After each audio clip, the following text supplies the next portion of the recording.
Una valutazione sul bilancio. Sono stati in tanti i consiglieri comunali dell'opposizione che non lo hanno votato, mi riferisco a quello del 2017, ecco, lei è stata una di quelli che non ha ritenuto opportuno, per tutta una serie di valutazioni che lei ha ben spiegato durante un suo spazio autonomo per via di ciò che hanno detto i consiglieri, il revisore dei conti. Ecco, brevemente ci sintetizza il perché di questa ampia, diciamo, coalizione di consiglieri comunali dell'opposizione, tra cui lei, che non lo hanno sottoscritto.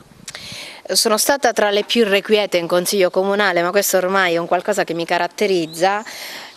Supportata da questa. Quella che vedete tra le mie mani è la relazione dei revisori sul bilancio relativamente all'anno 2017, il consuntivo in questione.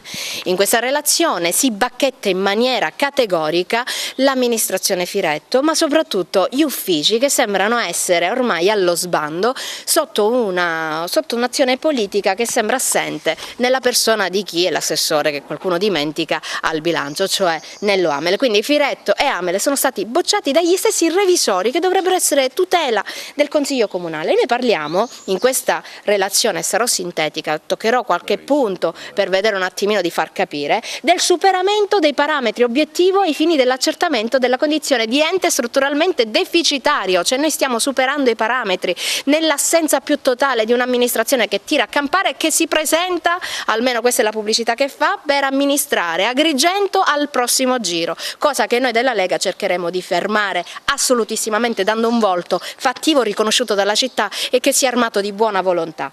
Ma non soltanto, noi abbiamo una gestione degli uffici paradossale, dove le varie attività che porta avanti il comune, i vari servizi, sono superiori nei costi rispetto ai ricavi, senza nessuna azione da parte degli uffici. Noi abbiamo i conti d'ordine, così a detta dei revisori, che hanno degli errori madornali, abbiamo la poca verifica degli incassi, abbiamo addirittura la richiesta di crediti da parte dei nostri uffici che sono prescritti. Almeno questo è quello che ci citano i revisori dei conti. Cioè, di cosa stiamo parlando? I cittadini vanno rispettati, i cittadini devono sapere cosa c'è in questi bilanci, ma soprattutto non è ammissibile che un assessore che prende 3.600 e rotti euro, un sindaco che ne prende 5.000, non si permettano, non